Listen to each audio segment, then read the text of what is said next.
Bem-vindo ao canal Audiolivro. Se esse canal agregar algum tipo de valor para você, se inscreva e deixe seu like. Vamos para o audiolivro. Introdução.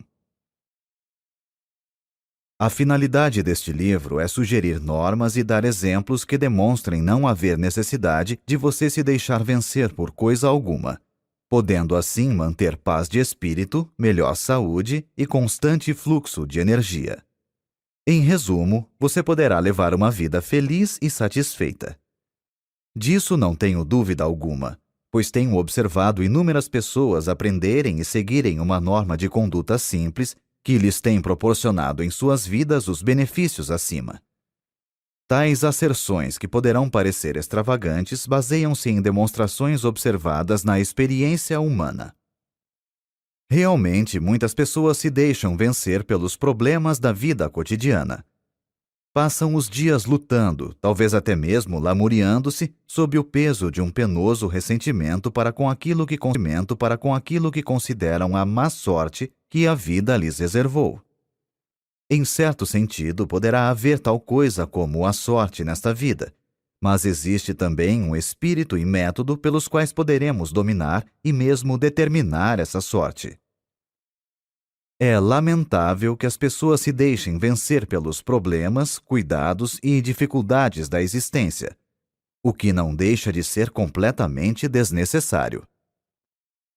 Ao dizer isso, certamente não ignoro nem mesmo menosprezo as dificuldades e tragédias do mundo, mas também não permito que elas predominem. Você poderá deixar-se dominar pelos obstáculos a ponto de eles o escravizarem e se tornarem os fatores dominantes. Sabendo como afastá-los do espírito, recusando-se a tornar-se mentalmente subserviente a eles e canalizando a força espiritual pelos seus pensamentos, você poderá sobrepujar os obstáculos que comumente poderiam esmagá-lo. Pelos métodos que delinearei, não haverá lugar para que tais obstáculos se interponham para destruir-lhe a felicidade e o bem-estar. Você apenas será vencido se quiser. Este livro lhe ensinará como não querer ser derrotado. O objetivo deste livro é direto e simples. Não há nele pretensão de oferecer lavores literários e tampouco demonstrar quaisquer conhecimentos desusados da minha parte.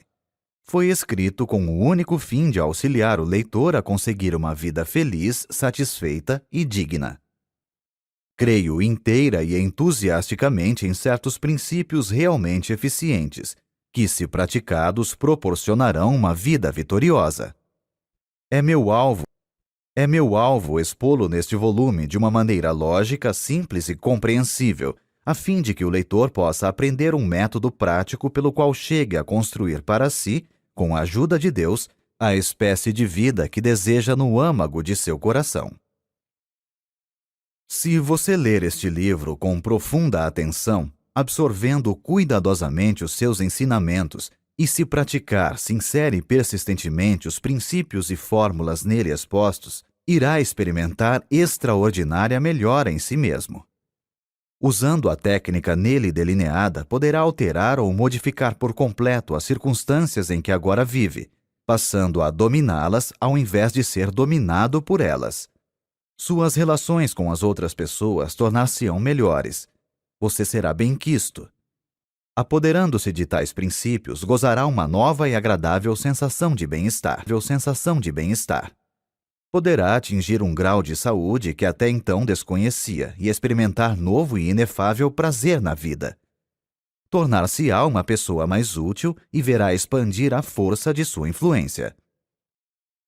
Como posso ter tanta certeza de que a prática desses princípios produzirá tais resultados? É muito simples. Durante muitos anos, na igreja do Colégio de Mármore da cidade de Nova York, ensinamos um sistema de vida criadora baseado numa técnica espiritual, anotando cuidadosamente sua atuação na vida de centenas de pessoas. O que faço não é uma série especulativa de asserções extravagantes, pois tais princípios operaram de modo tão eficiente durante tão grande período de tempo que se encontram agora firmemente estabelecidos como uma verdade documentada e demonstrável. O sistema delineado é um método aperfeiçoado, realmente extraordinário, para se viver feliz. Em meus trabalhos escritos, inclusive vários livros, em meus artigos que semanalmente aparecem em quase 100 de jornais, no programa para as estações de rádio que venho fazendo há mais de 17 anos, em nossa revista, o Guideposts, e nas palestras em dezenas de cidades, tenho ensinado esses mesmos princípios científicos, porém simples, para se obter a saúde e a felicidade. Centenas de pessoas os têm lido, escutado e praticado, e os resultados têm sido invariavelmente os mesmos: vida nova, nova energia, aumento de eficiência e maior felicidade. Como muitas pessoas me pediram que pusesse esses princípios em forma de livro, o que seria melhor para estudar e praticar, resolvi então publicar esse novo volume, sob o título de O Poder do Pensamento Positivo. Desnecessário acentuar que os poderosos princípios aqui contidos não são inventados por mim. São-nos dados pelo maior mestre que já viveu e ainda vive. Este livro ensina a religião aplicada. É um sistema científico de técnica prática para se viver feliz e que surte efeito. Norman Vincent Peale. Você acabou de ouvir o trailer. Agora fique com o começo deste audiolivro. Capítulo 1. Tenha confiança em si mesmo. Tenha confiança em si mesmo. Tenha confiança em suas aptidões. Sem uma confiança simples, porém sólida em sua própria força, você não poderá ser coroado de êxito nem ser feliz. Terá, porém, sucesso se tiver a necessária confiança em si mesmo. A sensação de inferioridade e de inaptidão costuma intervir na materialização de nossas esperanças. Mas se tivermos confiança em nós mesmos, atingiremos nossos objetivos. Dada a importância dessa atitude mental, este livro auxiliará você a ter fé e a libertar a sua força interior. É contristador notar o número de pessoas que se veem prejudicadas e infelizes em virtude desse mal que popularmente se designa por complexo de inferioridade. Mas você não tem necessidade alguma de saber desse mal. Você pode vencê-lo mediante certas medidas, podendo desenvolver em si mesmo uma fé criadora, uma fé que justifica. Após falar perante uma convenção de homens de negócios no auditório de uma cidade, estava eu ainda no palco cumprimentando algumas pessoas quando se acercou de mim um homem presa de viva emoção. Perguntou-me se podia falar comigo a respeito de uma questão importante que o atormentava. Pedi-lhe que esperasse até que todos saíssem. Quando isso se deu, fomos sentar-nos nos bastidores do palco. Estou nessa cidade para tratar de um negócio mais importante da minha vida, explicou. Se eu for bem-sucedido, será a minha felicidade. Se fracassar, serei um desgraçado. Sugeri-lhe que se acalmasse um pouco e não encarasse a questão sob um aspecto assim tão desanimador. Se fosse coroado de êxito, seria naturalmente esplêndido. Se não o fosse, bem, começaria novamente a vida. Falta-me confiança em mim mesmo, murmurou ele com desalento. Não tenho confiança em mim, nem creio que possa adquiri-la. Sinto-me deprimido, completamente sem coragem. Realmente, lamentou, sinto-me prestes a naufragar e dizer que estou com 40 anos de idade. Por que me vejo sempre atormentado por essa sensação de inferioridade, por essa falta de confiança e essa descrença constante? Ouvi sua conferência esta noite, o que o senhor falou sobre o poder do pensamento positivo, e desejo perguntar-lhe como poderei adquirir essa confiança em mim mesmo. Há certas medidas a tomar, respondi. Em primeiro lugar, é importante descobrir por que tem essa sensação de que não tem poder algum. Isso requer análise e levará tempo. Devemos sondar os males de nossa vida emotiva, do mesmo modo que o faz um médico ao procurar descobrir algo que fisicamente esteja mal. Não se pode fazer isso imediatamente nessa nossa curta entrevista de hoje. Talvez o seu caso exija certo tratamento para que se possa conseguir uma solução permanente. Contudo, a fim de que o possa auxiliar no problema que o preocupa, vou dar-lhe uma fórmula que surtirá efeito se a usar. Quando estiver na rua, sugiro que repita certas palavras que lhe vou dar. Diga-as várias vezes depois de se deitar. Quando acordar amanhã cedo, repita-as 3 vezes antes de se levantar. Quando estiver a caminho para ir tratar do seu importante negócio, repita-as novamente 3 vezes. Faça-o com fé de que receberá força e aptidão suficiente para tratar do problema. Mais tarde, se quiser, poderemos analisar o seu caso básico. Independentemente do que poderá acontecer ao seguir esse estudo, a fórmula que lhe vou dar agora poderá afinal ser um grande fator na cura. Eis as palavras que lhe recomendei. Poderei fazer tudo com a ajuda de Cristo. Ele me dará forças. Filipenses, capítulo 4, versículo 13.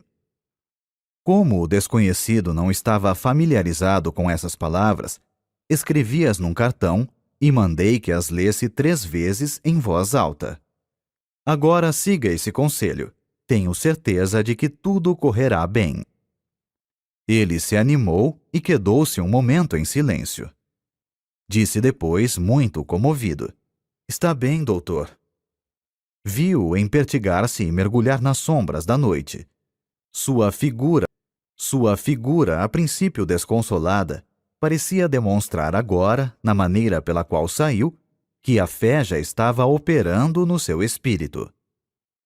Comunicou-me posteriormente que aquela fórmula simples lhe fizera maravilhas, e acrescentou: "Parece incrível que umas poucas palavras da Bíblia possam fazer tanto bem a uma pessoa." Esse homem mandou fazer tempos depois um estudo das razões de suas atitudes de inferioridade, as quais foram eliminadas por meio de conselhos de ordem científica e observância de fé religiosa. Aprendeu a ter fé. Recebeu certas instruções específicas que deveria seguir. Essas serão dadas mais adiante neste capítulo. Adquiriu gradativamente uma forte, firme e razoável confiança. Não cessa de proclamar sua grande surpresa ao ver como as coisas lhe correm bem agora. Sua personalidade adquiriu um caráter positivo e não negativo, de modo que não mais afugenta o êxito, ao contrário, costuma atraí-lo para si. Possui agora verdadeira confiança em sua própria força. Há várias causas para a sensação de inferioridade e não são poucas as que se originam da nossa infância. O diretor de uma companhia consultou-me a respeito de um jovem a quem desejava promover. "Acontece, porém," explicou ele, "que não podemos contar-lhe certas informações importantes e sigilosas. É lamentável. Não fosse isso, falo-ia meu assistente na administração. O rapaz tem todas as aptidões necessárias, mas fala muito e, sem que seja esta a sua intenção, divulga questões de natureza particular e importante." Tendo feito uma análise, descobri que o jovem falava muito simplesmente devido a uma sensação de inferioridade e, para compensá-la, sucumbia à tentação de alardear o que sabia. Ligara-se a homens mais ou menos bem instalados na vida, que haviam cursado universidades e faziam parte de associações. Ele, no entanto, havia sido criado na pobreza, não cursara uma universidade e não era membro de associação alguma. Sentia-se assim inferior aos companheiros tanto em cultura como em posição social. Para fazer figura no meio deles e realçar seu amor próprio, seu subconsciente, que sempre procurava prover o mecanismo que compensasse, fornecia-lhe os meios para elevar o seu eu. Sabia o que se passava na alta esfera da indústria, e acompanhava o chefe a conferências, onde encontrava homens preeminentes e ouvia importantes conversações de caráter particular. Relatava aos companheiros boa parte das informações que não deviam transpirar, com o propósito de fazer com que eles o admirassem e invejassem. Isso servia para aumentar o seu amor próprio e satisfazer seu desejo de ser reconhecido como um grande elemento. O chefe, um homem bom e compreensivo, quando percebeu a causa dessa característica de sua personalidade, fez ver ao rapaz as oportunidades a que suas aptidões poderiam conduzir. Descreveu-lhe também como aquela sua sensação de inferioridade fazia com que não se pudesse contar com ele em assuntos confidenciais. Caindo em si e observando depois sinceramente a técnica da fé e das orações, o jovem veio a tornar-se um valioso elemento na companhia. Sua verdadeira força tinha se libertado. Posso, talvez, por meio de uma referência pessoal, ilustrar a maneira pela qual muitos jovens adquirem o complexo de inferioridade. Quando menino, eu era extremamente magro. Tinha muita energia, fazia parte do time de corredores nas competições esportivas, gozava de boa saúde e era bastante rijo, mas muito magro. Isso me atormentava porque não queria ser magro. Desejava ser gordo. Chamavam-me de magricela e eu não gostava desse apelido. Preferiria que me chamassem de gorducho.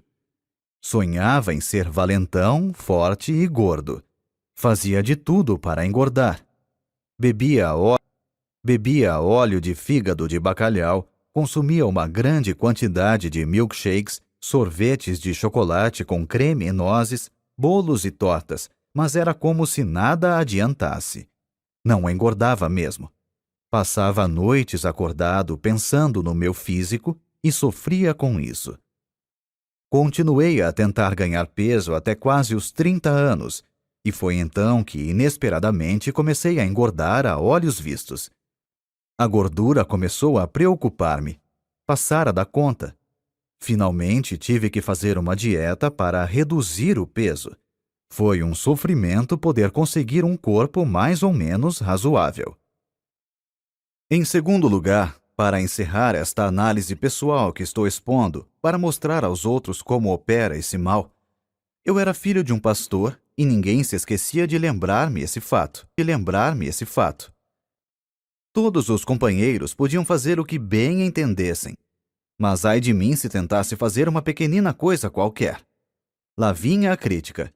Oh, você, um filho de pastor! Não queria ser filho de pastor, pois é de se supor que seus filhos devem ser a delicadeza em pessoa. Desejava ser conhecido como sendo um valentão.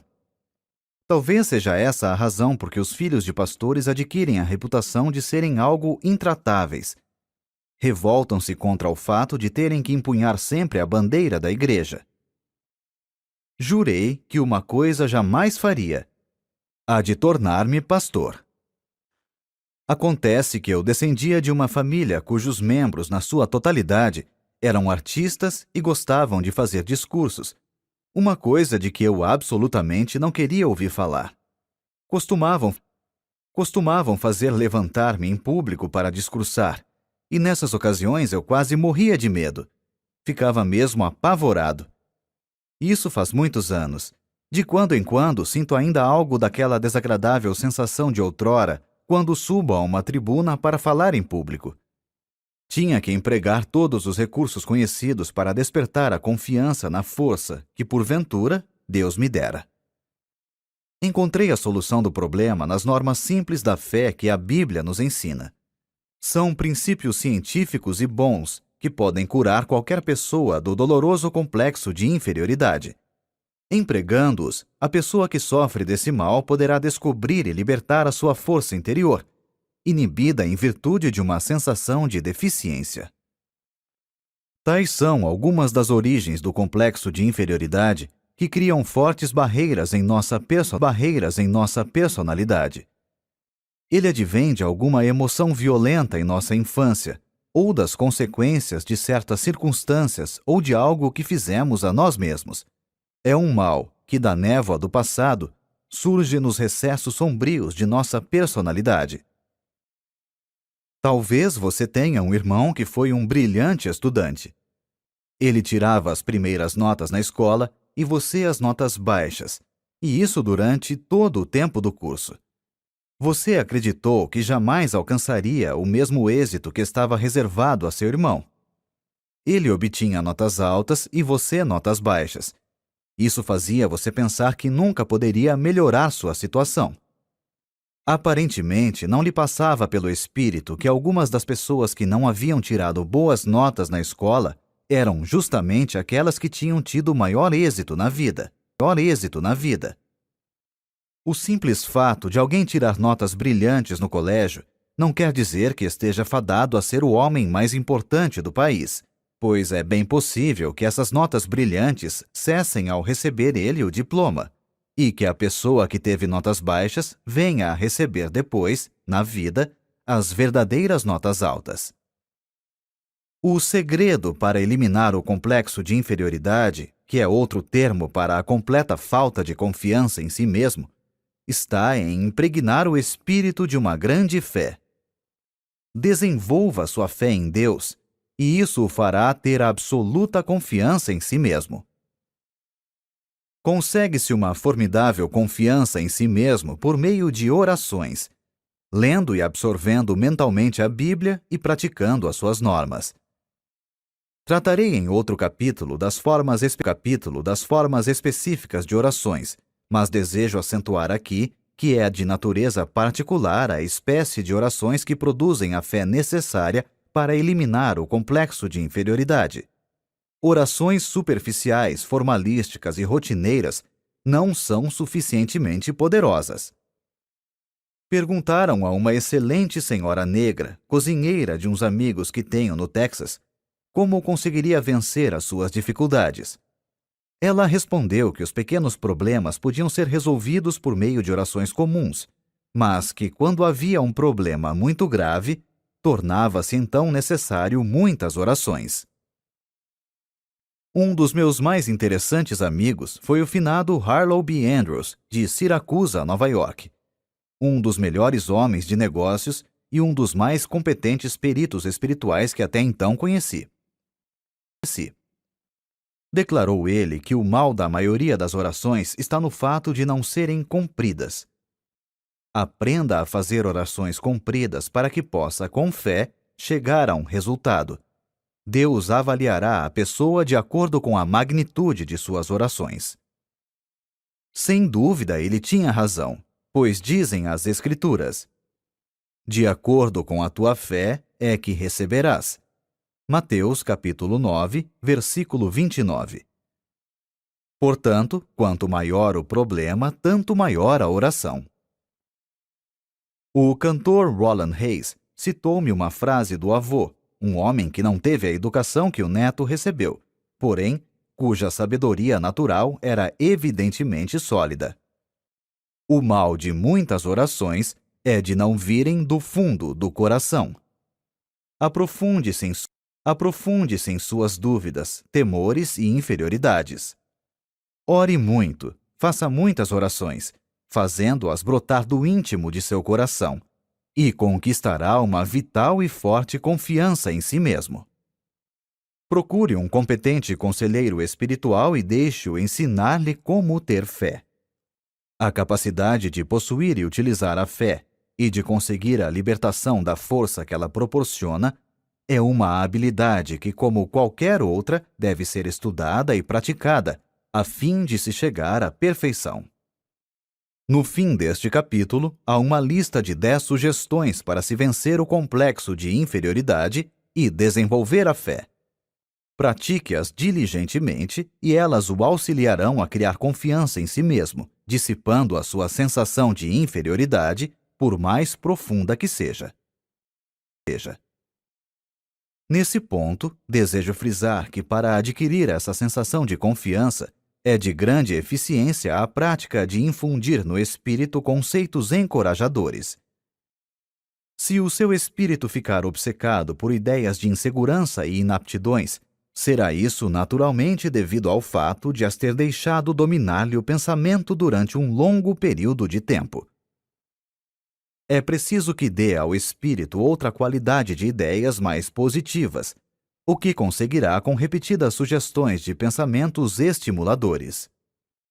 Nas árduas atividades da vida cotidiana é preciso disciplinar o pensamento se se quer educar novamente o espírito e fazê-lo um gerador de energias. É possível, mesmo em meio aos trabalhos diários, alimentar o espírito com pensamentos estimuladores. Permita-me, leitor, que lhe fale sobre um homem que assim procedia, utilizando-se de um método característico. Numa manhã de rigoroso inverno, ele veio buscar-me no hotel numa cidade do Oeste Central, para levar-me a outra cidade 35 milhas distante, onde eu tinha que fazer uma palestra. Subimos ao automóvel. Ele passou logo a imprimir certa velocidade ao carro, o que achei algo inconveniente, pois a estrada estava escorregadia. Lembrei-lhe de que dispunhamos de bastante tempo e sugeri que moderasse a marcha. "Não se preocupe quando eu estiver guiando", respondeu ele. Eu mesmo costumava sentir muita insegurança, mas acabei dominando-me. Tinha medo de tudo, de andar de automóvel e de avião.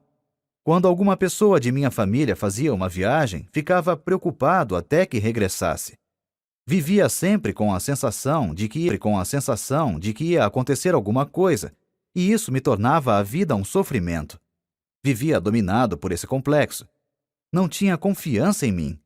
Esse estado de espírito refletiu-se em meus negócios. As coisas não me corriam muito bem.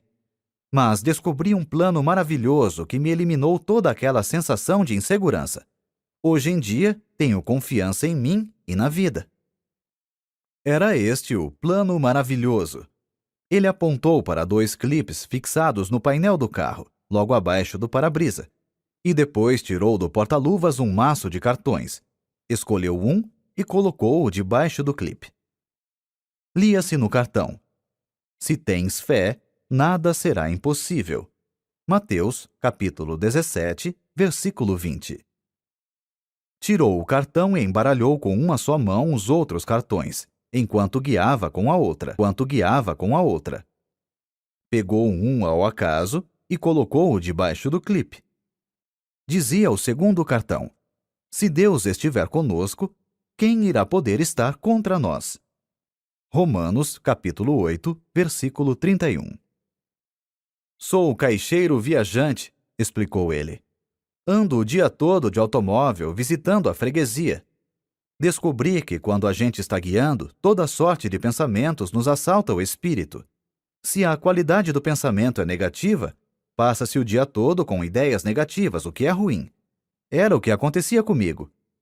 Quando no automóvel, entre uma visita e outra, costumava pensar coisas pessimistas, sempre com a impressão do medo. E, a propósito, essa era uma das razões por que minhas vendas estavam decrescendo. Mas depois que comecei a usar esses cartões e a decorar suas frases enquanto guio, aprendi a pensar diferentemente. Aquela sensação antiga de insegurança que não me largava desapareceu, por assim dizer. Ao invés de pensar agora em coisas pessimistas, penso em coisas otimistas e encho-me de coragem. É realmente maravilhosa a transformação que esse método operou em mim. Auxilia-me nos negócios também. De fato, como pode uma pessoa esperar fazer uma venda se vai à casa do freguês com a ideia de que não conseguirá vender-lhe coisa alguma? Esse plano usado pelo meu amigo é muito sábio. Imbuindo o espírito com a afirmativa de que Deus está presente e o auxiliará, modificou realmente o processo de seus pensamentos. Deu paradeiro àquela sensação de insegurança que havia muito o dominava. Libertou-se-lhe a poderosa força que nele se achava inibida. Formamos essa sensação de insegurança ou segurança consonante à maneira de pensarmos. Se em nossos pensamentos ficamos sempre na expectativa de horríveis acontecimentos, resultará que ficaremos constantemente presa de uma sensação de insegurança.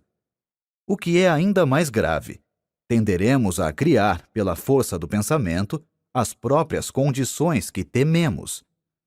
Aquele vendedor realmente criou resultados positivos pensando em coisas estimuladoras, por meio daquele processo de colocar os cartões diante de si no carro. Sua força, curiosamente inibida por uma psicologia derrotista, flui agora de uma personalidade na qual foram estimuladas atitudes criadoras. A falta de confiança em si mesmo é aparentemente um dos grandes problemas que atormentam um considerável número de pessoas hoje em dia. Fez-se uma investigação em 600 alunos de cursos de psicologia. Pediu-se-lhes que expusessem os seus mais diferentes problemas pessoais. 75% declararam que não tinham confiança em si. Seguramente é de presumir que essa mesma grande proporção se aplique à população em geral. Encontram-se por toda parte pessoas que intimamente são medrosas, receiam enfrentar a vida, sofrem de uma profunda sensação de incapacidade e insegurança e duvidam de sua própria força. No íntimo de seu ser, não confiam em sua capacidade de arcar com responsabilidades. Com isso, deixam de aproveitar as oportunidades que aparecem. Vivem sempre atormentadas por um vago e sinistro temor de que algo não vai dar certo. Não acreditam que o que desejam ser depende unicamente delas, razão por que procuram contentar-se com algo menos digno do que poderiam conseguir com a sua capacidade. Milhares e milhares de pessoas passam a vida rastejando, vencidas e presas do medo. No entanto, na maioria dos casos, tal negação de força é desnecessária. Os golpes da vida, a acumulação de dificuldades e a multiplicidade de problemas tendem a solapar as energias e a deixar a pessoa gasta e desencorajada. Em tais condições, a verdadeira situação da força se acha muitas vezes obscura, e a pessoa deixa-se vencer pelo desânimo, o que os fatos, aliás, não justificam. É vitalmente essencial avaliar novamente os bens que a nossa personalidade possui. Se o fizermos de modo razoável, constataremos que a nossa situação é menos penosa do que se nos afigura. Um exemplo. Um homem de 52 anos veio consultar-me uma vez.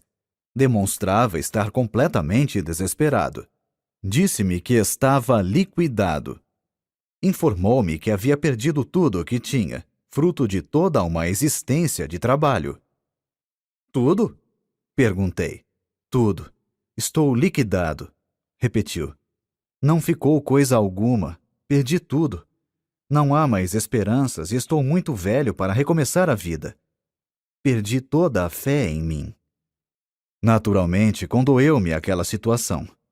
Mas era evidente que a principal dificuldade era o fato de as pesadas sombras do desespero lhe terem penetrado o espírito, descolorindo-lhe as perspectivas e provocando-lhe uma distorção. Suas verdadeiras energias tinham ficado inibidas com a tortura de seus pensamentos, travando-lhe assim a ação. Mas que tal se pegássemos uma folha de papel e anotássemos os bens que ainda lhe restam? Propus. Não há necessidade, suspirou ele. Não me ficou coisa alguma. Creio que já mencionei isso. Mesmo assim, vamos ver, insisti. Perguntei-lhe depois. Sua esposa ainda está com o senhor? Como? É claro que está. É uma criatura admirável. Há 30 anos que estamos casados, jamais ela me abandonaria por pior que fosse a situação. Está bem, vamos anotar isso. Sua esposa continua em sua companhia e não o abandonará, aconteça o que acontecer. Que diz a respeito dos filhos? Tem filhos? Tenho, respondeu. Tenho 3, e são realmente 3 criaturas adoráveis. Comoveu-me bastante a maneira com que eles logo me procuraram e disseram de seu amor por mim e que também não me abandonariam. Bem, aí temos o item número 2. 3 filhos que o amam e não o abandonarão. Tem amigos? Sim, de fato tenho alguns bons amigos. Devo confessar que foram muito corretos. Vieram visitar-me e disseram que gostariam de auxiliar-me. Mas que podem fazer? Não podem fazer coisa alguma. Este é o item número 3. Tem alguns amigos que gostariam de ajudá-lo e o têm em grande estima. Que me diz de sua integridade? Agiu mal alguma vez? Não há nada contra a minha integridade. Sempre procurei agir direito. Tenho a consciência limpa. Consciência limpa. Muito bem. Anotemos a sua integridade como sendo o item número 4. Que me diz da sua saúde? Gozo de boa saúde. Poucas vezes fiquei doente. Creio que estou em boa forma fisicamente. Anotemos isso como sendo o item número 5, boa saúde. Que acha dos Estados Unidos? Acha que continuam ainda em franco comércio e seja o país das oportunidades? Acho sim. É o único país no mundo em que eu gostaria de viver. Eis o item número 6. O senhor vive nos Estados Unidos, o país das oportunidades, e está satisfeito de viver aqui. Indaguei depois. E o que me diz de sua fé religiosa? Crê em Deus e crê que Ele o auxiliará? Sim. Não creio que teria suportado tudo isso se não tivesse alguma ajuda de Deus. Agora vamos ver a relação dos bens anotados. 1. Uma esposa maravilhosa, casado há 30 anos. 2. 3 filhos devotados que não o abandonarão. 3. Amigos que o querem ajudar e que o têm em grande estima. 4. Integridade. Nada fez que o possa envergonhar. 5. Boa saúde. 6. Vive nos Estados Unidos, o maior país do mundo. 7. Tem fé religiosa. Mostrei-lhe na mesa a folha de papel. Olhe isso. Acho que possui tantos bens. Julgara pelo que me dissera tivesse perdido tudo. Ele sorriu meio envergonhado.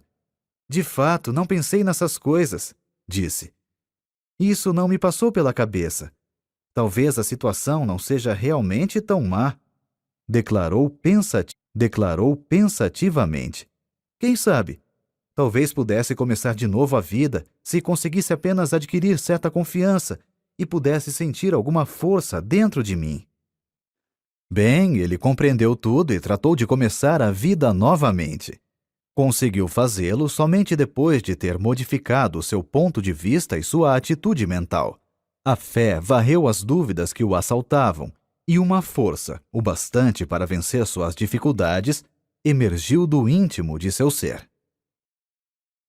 Esse incidente ilustra uma profunda verdade expressa num documento muito importante do célebre psiquiatra Dr. Karl Menninger. Disse ele: as atitudes são mais importantes que os fatos. Vale a pena repetirmos essa frase para que possamos aurir a verdade que ela encerra. Qualquer fato que enfrentarmos, por mais penoso que seja, mesmo que pareça irremediável, não será tão importante como a nossa atitude para com ele. Da maneira como julgamos um fato é que poderemos ser derrotados antes que possamos tomar qualquer medida com relação a ele. Poderemos talvez permitir que o fato nos esmague mentalmente antes que comecemos a tratar realmente dele. Por outro lado, a observância de pensamentos otimistas e animadores pode modificar ou dominar inteiramente o fato. Conheço um homem que é muito valioso para a sua companhia, não por causa de qualquer habilidade extraordinária, porém, por causa do fato de ele sempre demonstrar ser possuidor de um espírito animador.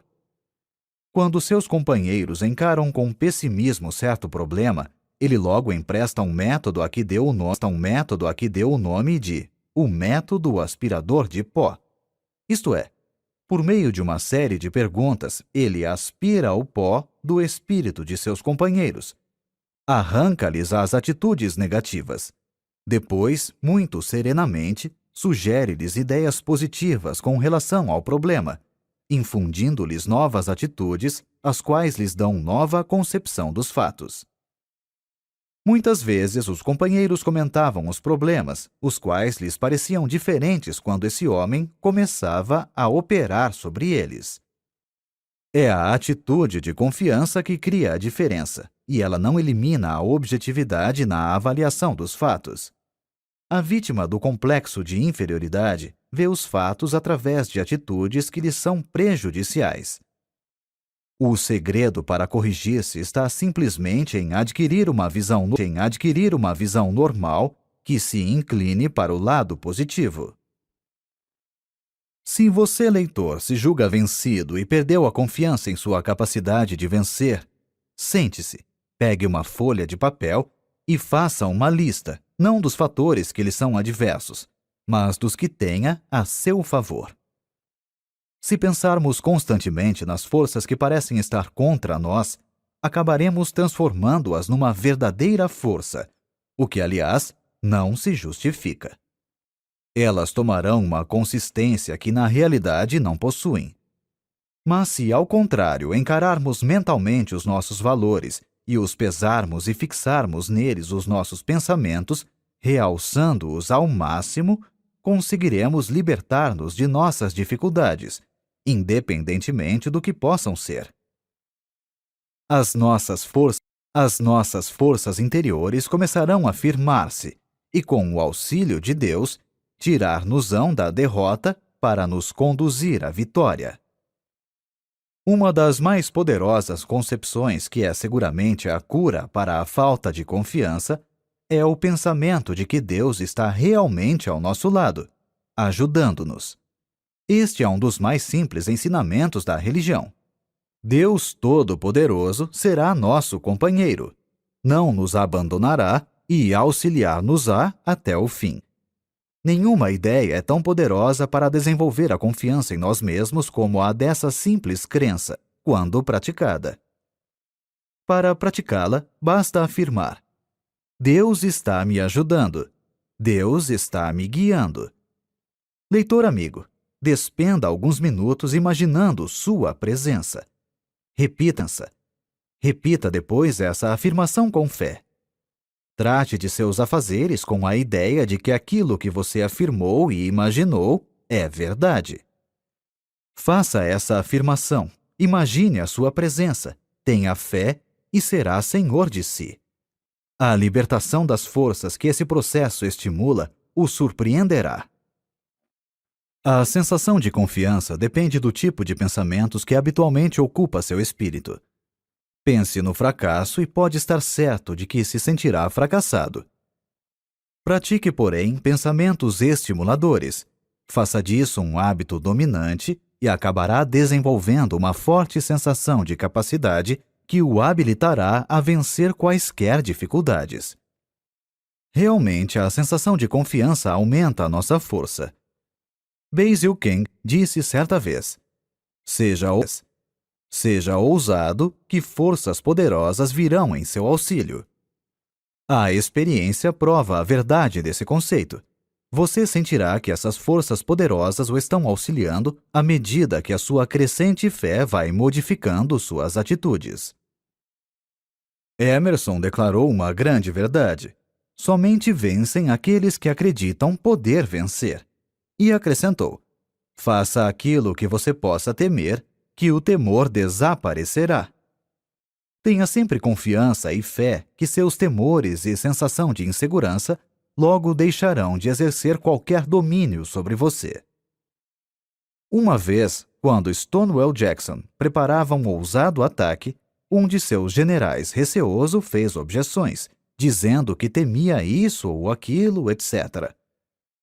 Jackson pousou a mão sobre o ombro de seu subordinado e disse-lhe: General, não se guie jamais pelos seus temores. O segredo está em encher o espírito com pensamentos de fé, confiança e segurança. Isso expelirá todos os pensamentos eivados de dúvidas e eliminará a falta de confiança. A um homem que durante muito tempo vivia atormentado por uma sensação de insegurança e temores, sugeri que lesse a Bíblia inteira, sublinhando com o lápis vermelho todas as citações nela contidas relativas à coragem e confiança. Ele acabou decorando-as. De fato, impregnou o espírito com os pensamentos mais sadios, mais felizes e mais poderosos que há no mundo. Esses pensamentos dinâmicos transformaram-no. De criatura desesperada que era, passou a ser um homem de força dominante. Foi fascinante. Foi notável a transformação que nele se operou em poucas semanas. De um espírito quase completamente fracassado, passou a ser uma personalidade confiante e inspiradora. Reconquistou a confiança em si mesmo e em sua própria força por meio de um processo simples, o de modificar o seu modo de pensar. Para resumir, que pode você fazer agora para criar confiança em si mesmo? Mencionamos abaixo 10 regras simples e exequíveis para dominar suas ideias de inaptidão e aprender a ter fé. Milhares de pessoas as têm empregado e obtido brilhante resultado.